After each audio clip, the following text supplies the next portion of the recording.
Welcome, everyone.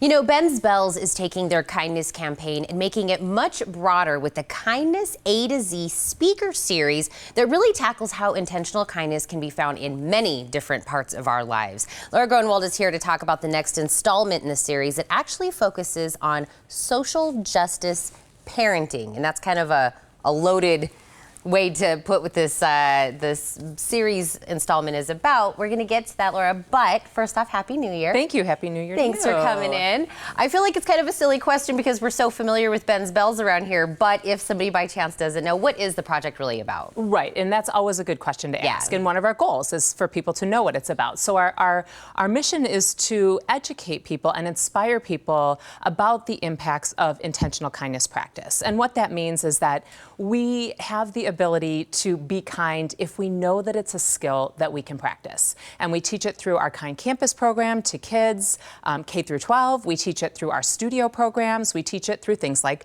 our Kindness A to Z speaker series. And this series, when I'm saying that we're kind of, you know, taking different aspects that kindness can come in, we're kind of in the middle of the speaker series, and you guys have already covered several kind of topics. Exactly. Right. And what we do is we invite speakers to talk about how kindness impacts the work that they do. Right. So we were fortunate to kick off the series this year with Jeanette Moray, our founder and the executive director of Ben's Bells. And then we had a researcher, Andrea Romero, from the U of A, who talked about building resiliency in communities and how kindness is a key factor in doing that. And we're really excited to have Mako Fitts Ward for our next speaker.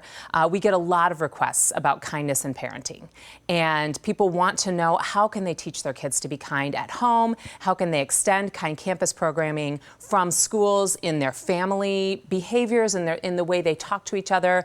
So Mako is going to really walk us through that and what that can look like. And why did you guys think that it was so important to kind of host these different topics in this series?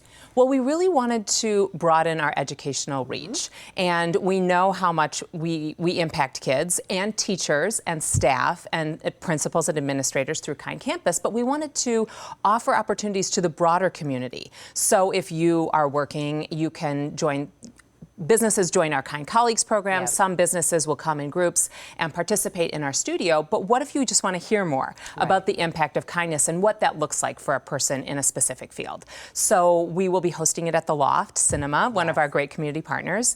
And we really invite conversations. And we want to invite people to think a little bit differently about how they can use kindness in their lives and through the inspiration of seeing someone talk about it in their field. So for Mako, talking about it as a parent and what that means for parenting, then someone can take that home and think about what that means if they are parenting, or if they have nieces and nephews, if they've got neighbor kids in their lives, or even with siblings. I find that I'm using this in my family from my own parenting through talking with my siblings and talking with parents sometimes. And I love that you guys listen to what people are saying. Like, we want to learn more about kindness and parenting and how does that really work. And it's not just, you know, smile or, you know, open a door, or it's much deeper. And the way the series looks like for this installment is it's radical. It's radical change that comes with the kindness. It's very, probably more in-depth than people perceive it just on the surface to be. Absolutely. I mean, we believe that kindness really is the key to changing a lot of the things in our society that we hear people saying they want to have change. And so if we can understand what's going on in our brains, the moments when we feel defensive, the moments when we know that we want to communicate in a better, more kind, more effective, more empathetic way. But we have to learn the skills to do that. And it's really something that we focus on in Kind Campus, that this is a skill set that we build together, but we still do that as adults. And so that's what this speaker series is doing, is bringing people together around conversations. What do we do in the difficult moments? Because when it can be easy to practice kindness if we aren't feeling challenged in any way. But what if I'm in the middle of an argument or I'm in the middle of a conflict? How do I practice kindness then?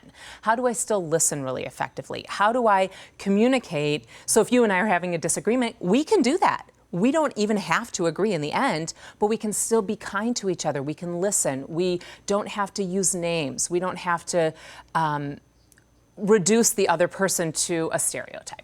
And I love that you say that, because I think we think it's easier to be kind when I'm in a great mood and the day is bright and everything's wonderful. But just like anything in life, a carpenter needs its tools to do the job. Right. We need the tools. We need to kind of learn, listen, see what it looks like. And I know we have this one on parenting coming up, and there's a few more speaker series installments that are going to be coming up after this, so people can kind of keep along and see what you guys will be covering. Exactly. We have all that information on our website. We're going to have Mrs. Green from Mrs. Green's World talking about kindness and the environment. We're going to have Tucson's poet laureate T.C. Tolbert is going to talk about kindness and art later in the spring. And so we're really excited to have a wide variety of people who are thinking about how kindness impacts the work that they do and really impacts our community. And that's what we're all about. We know that Tucson is a kinder place because of the work we're all doing together.